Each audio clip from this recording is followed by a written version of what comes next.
This is a CBC original podcast.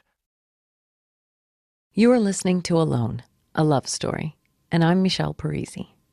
Chapter 15, The New World.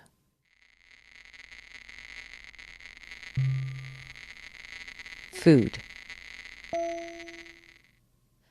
Bertie's telling me a story, chatty, excitable. Something they made at school, artwork.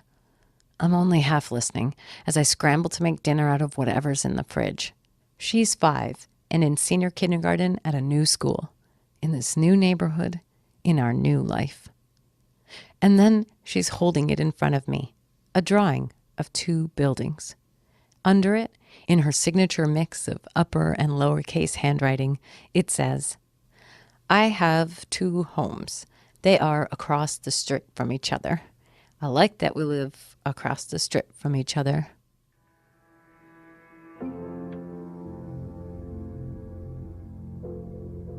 The homework was, draw and write about your home.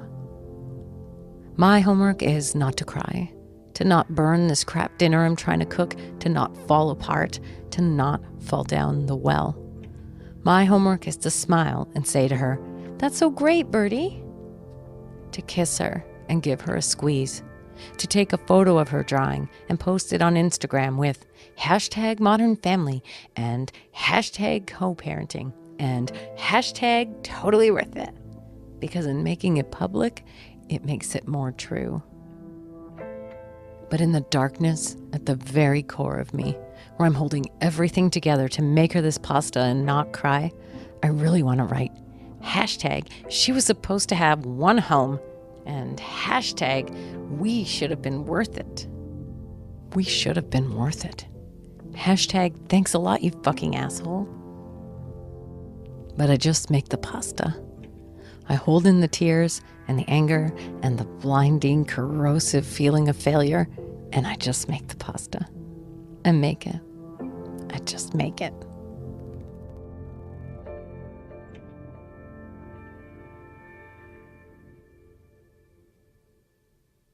This hang-up about food, this struggle to make dinner, in this new life, anything to do with food, I just can't get right. I can never figure out the amount of groceries to buy or how much food to make for dinner. Vegetables are always going bad in the fridge. I always run out of milk for Bertie or end up throwing half the carton out. And then there's eating alone. Food doesn't taste good when it's just me. I can't enjoy it. It's a real problem I still struggle with.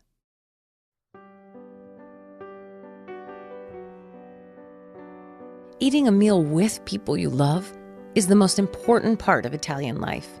It's basically a sacrament. Everything important happens at the table. It's where you talk about your crappy day at school or work, where you laugh at each other's stories or just at each other, all while eating the lasagna you made together. It's where you talk about politics and end up getting into an argument, where one person cries and someone else defends them while putting the espresso on and another person says, "Sorry." The table is where you make up, where you pledge to do better while you eat rum cake for dessert. It's where you hear news of a new baby in the family and where you hear about someone's death. It's where you bring your first love to meet your family and scare the shit out of them because the meal lasts hours and hours. We never leave the table. We eat and talk and laugh and shout for hours. It's the best.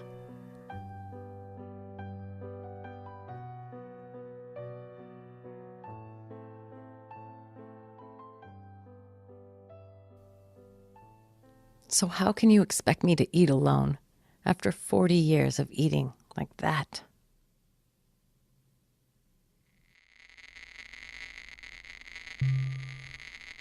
Dancing.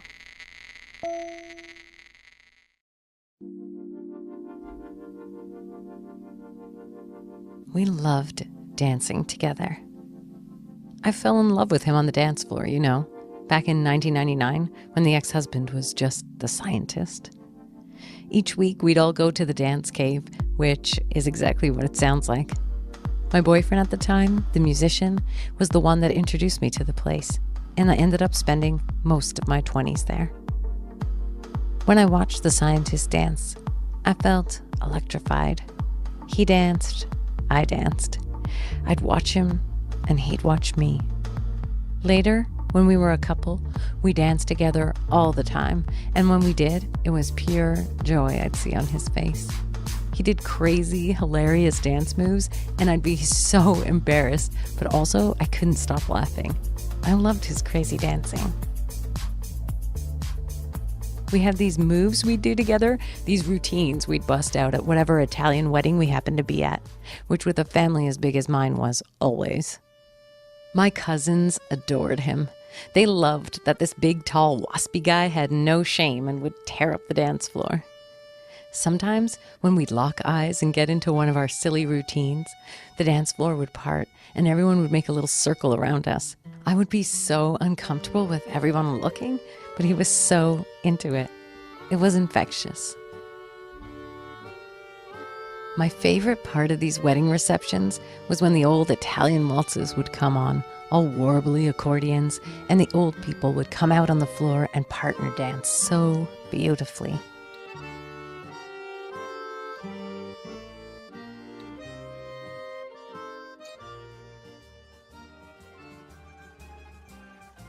The husband would always grab my mom or one of my aunts and pull them onto the dance floor with him.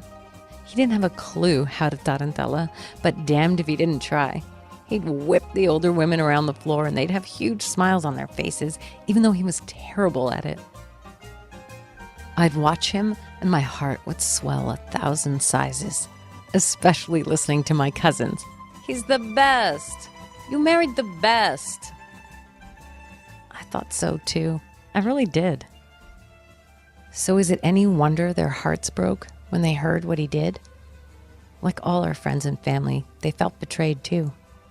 It was like the day you realized the mall Santa's just a drunk old guy wearing a fake beard. No one in my family could believe he wasn't that guy on the dance floor, that guy who made my face light up.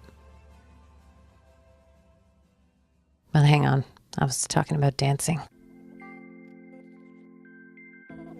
Everywhere we lived together, we danced. In the tiny basement apartment we shared the year before we got married, he'd grab my arm and slow dance me to whatever song we were listening to as we cooked dinner, his head grazing the low ceiling. In the first condo we bought together after we were married, we got this new stereo, and there we danced to Outkast and Justin Timberlake CDs in the big open concept loft, like we were the only two people at a club.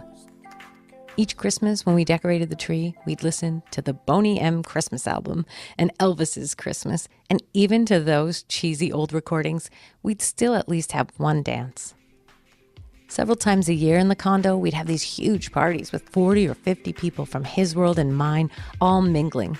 Work colleagues, people from my soccer team, old school friends, cousins, siblings, all dancing to mix CDs I'd make.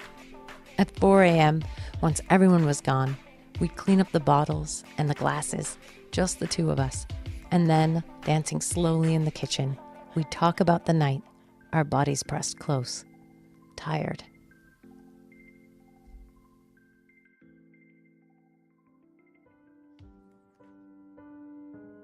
In the house we bought when I was pregnant, there were suddenly a lot of rooms to dance in. If I think hard enough, we probably did have at least one dance in every room of that house. But the place we danced most was the kitchen. When Birdie was born, she became part of our dance parties, her face beaming as we twirled her across the floor or as she watched us slow dance. Once, we danced to Rock Lobster, falling on the ground each time they sang, "Down, down, down," just like when we were teenagers. God, I loved that night. Her laughter, his smile at me as we lay on the kitchen floor.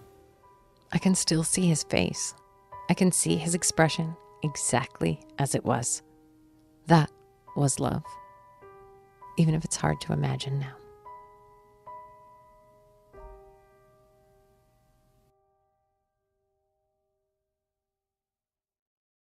A year into our separation, he complained to me that none of the women he was meeting liked dancing. He wished someone would dance with him the way we once did, and he wondered if I had any suggestions for where he should go. Like, are you fucking kidding me?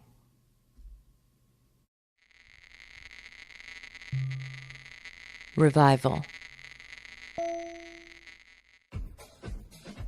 February 2013. 1 year exactly from when the bomb first dropped. I'm out with 3 of my favorite girlfriends and trying really hard not to feel the lonely, that monster that sits in the pit of my gut, whether I'm alone or not. The lonely is such a bastard. It never lets its claws out of me.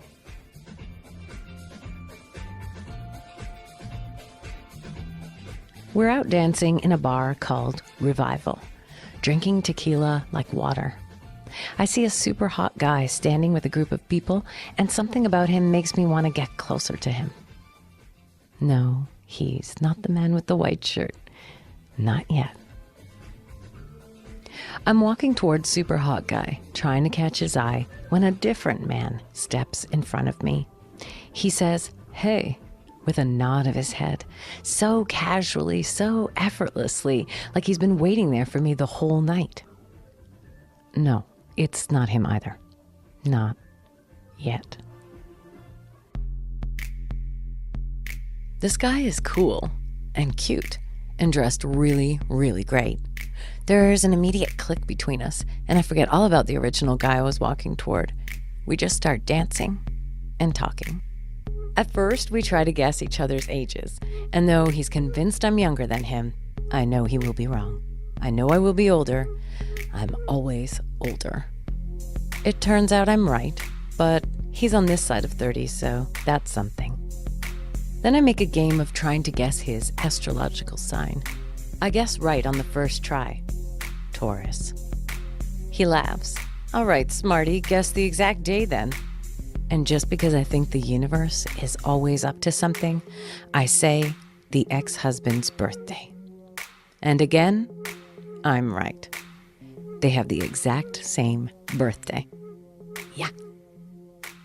We dance some more, and then he says, "So when's our first date?" Like he likes me for real, not just for a hookup. So I do what I've never done up until now. All these firsts. I tell him I have a kid. How about Monday night? Because my daughter will be with her dad that night. I hold my breath. For sure this will scare him off, or he'll lie and say it's cool, but then totally ghost me. Instead, he says, "Great, Monday." And then, "How old's your daughter?" "I have a son." And he takes out his phone and shows me photos of a beautiful baby boy. His son is an infant still, and this puts me on guard, obviously. So I ask if he's married, and what's the deal with asking me on a date when he has a 9-month-old. He tells me his son's mother is one of his best friends, a woman he sleeps with casually, but they've never dated or ever even been a couple, and they are not and have never been in love. He says when she got pregnant, she wanted to keep the baby because she was nearing 40 and nowhere near finding a boyfriend to make that happen. He says he always wanted to be a dad, and maybe not this way or before he was 35, but since this was the way, this was the way. He stopped working at a small music studio and got a job at a major bank to support them. "That's what I'm doing now," he says. "I'm not married, I'm not in a relationship, I'm a dad, and she's my son's mother." I believe him. I believe everyone, always. But I actually really believe him. And I really like him. He seems so effortless and genuine and just a guy. A down-to-earth, regular, sweet guy. We continue to dance and laugh until 2 a.m. when my girlfriends and I all leave. He texts me 10 minutes later to say he can't wait till Monday, when we'll be less drunk and can really get to know each other. And that's what we do. 3 weeks later, Revival is standing in my kitchen, cooking. I just stand there dumbly, staring at his shoulders, his neck, the way the muscles in his arms tense as he grabs a knife or reaches for a pan. I can't believe there's a man in my kitchen and he's cooking me dinner. This man is a sweet, real man. He's also the first man I've actually dated in the true sense of the word.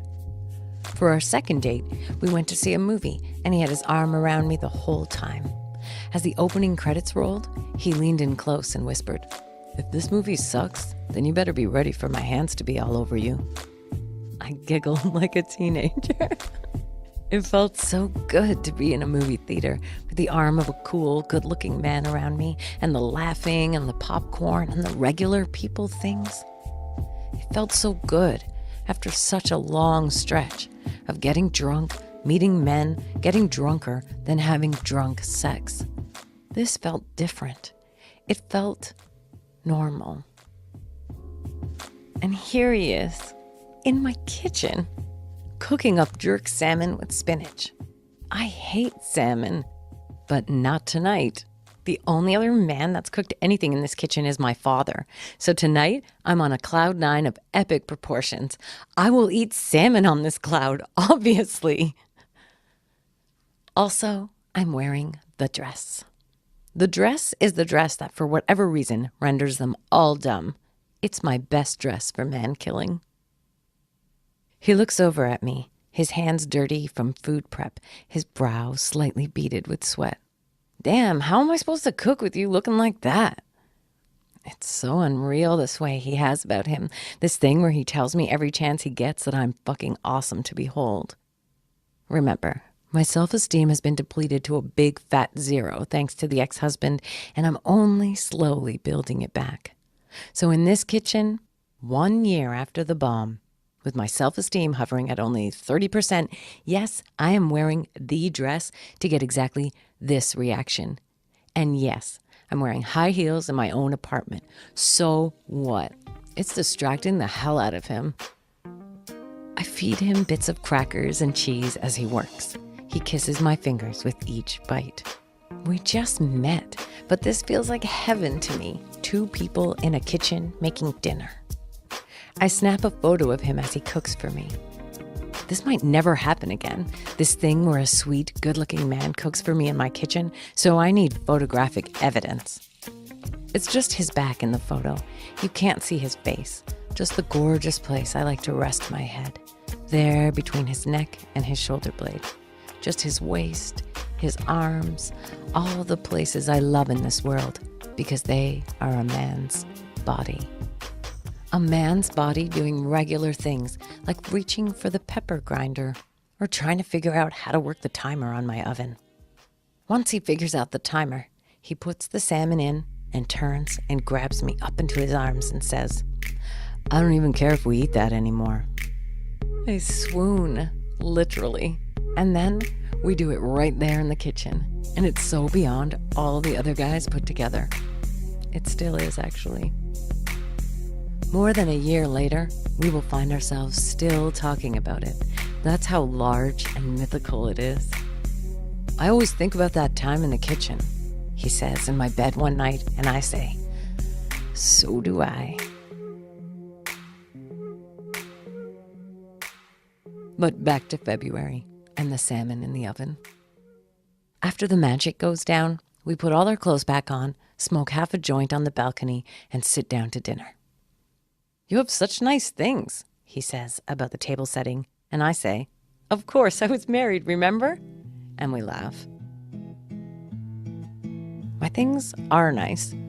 Crystal wine glasses, silverware, classic white china edged in platinum, all wedding gifts, all the good stuff, as the husband and I used to call it, as opposed to our everyday cutlery and plates. Now, in my new life, I use the good stuff every day. Why the fuck not? 1 year exactly from the end of my marriage that I didn't know was ending, I'm sitting in my own home with this sweet man eating a dinner he made me on the wedding china.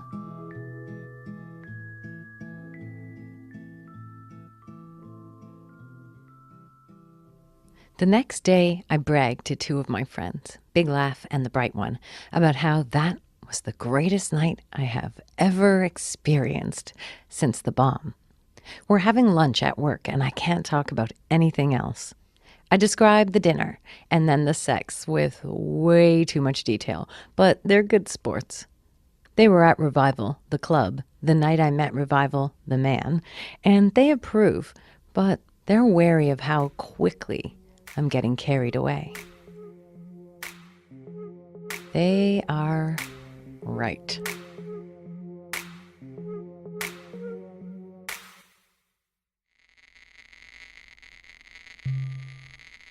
Advice from an ex-husband.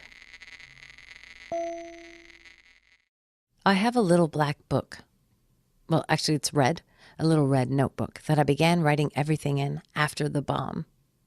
I have hundreds of notebooks. I write everywhere, all the time, everything, but I also write lists. Lots of lists. So the list called Black Book inside my little red book should be no surprise to anyone. It's a list of all the men I've slept with since the husband and I broke up. Like I said, before that, the amount of men could be counted on one hand, and now, well, I'm not going to say, but it's definitely more than that. Significantly. The list is in order of appearance. It has their first and last names and the dates we slept together. There's a star rating system. Some have no stars, lousy or just whatever. There's a few with 1 or 2 stars, and the best of the best have 4 stars. Way to go, cute crazy guy. Nice job, PG-24. There's also a symbol system only I can decipher that indicates whether we went all the way or just fooled around. I know, so high school of me. That is, if I would have done this kind of thing in high school or even university, which I certainly did not. Now, you think I'm creepy, maybe even crazy, but I'm a record keeper and always have been. I've written in a journal since I was 8. I used to keep detailed lists where I ranked my favorite songs, my favorite members of Duran Duran, the boys in my class from cutest to ugliest, then from nicest to meanest. There are lists ranking the concerts I've been to, my favorite bands, my best friends, the teachers I hated. Even at a young age, I liked order. Inventory. I do love inventory. I guess it's my way of making sense of this crazy world. If that makes me crazy, so be it.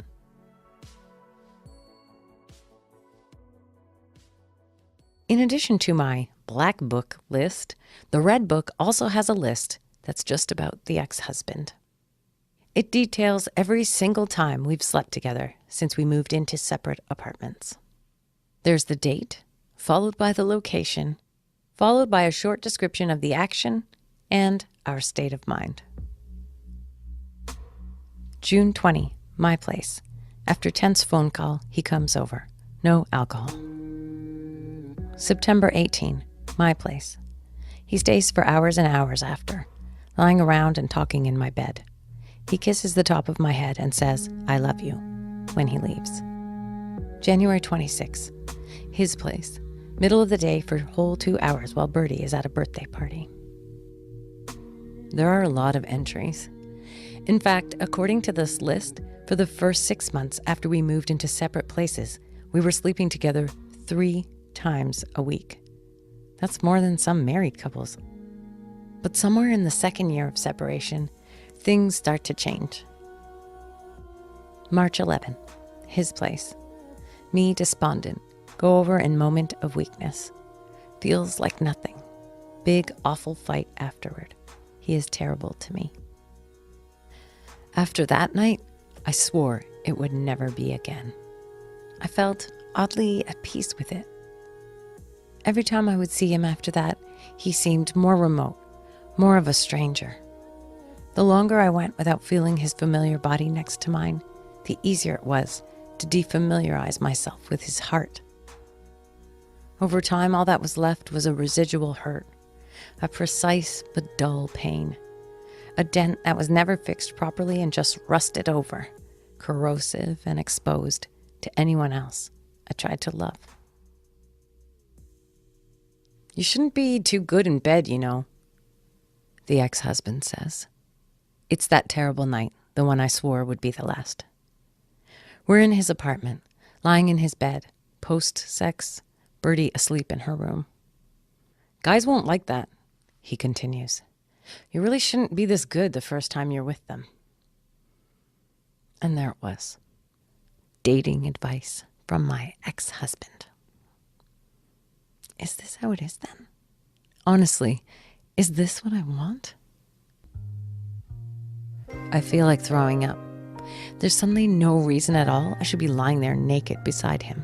I don't want advice about sex from my own husband, ex-husband, especially ridiculous advice. I get up and put my clothes on and practically sprint across the street to my own bed. But I'd be lying if I said it didn't scorch my heart from the inside out. If I said that stupid sentence hasn't haunted me since. Is it true? Am I supposed to just lie there or something? Not say what I like? What I want? Will that make a man like me more? The fact that I've seriously asked myself these questions means he still has an idiotic power over me. So that's why this time has to be the last time.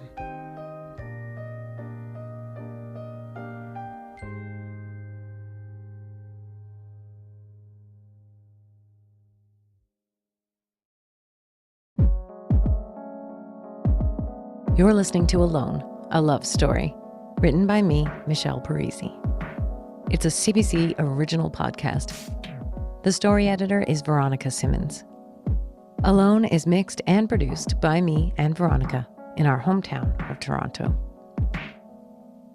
I've got a lot more to share with you at cbc.ca/alone. The stories behind the story I'm telling, photos, and a lot about music. Stick with me. I want to tell you about standing on the sidelines.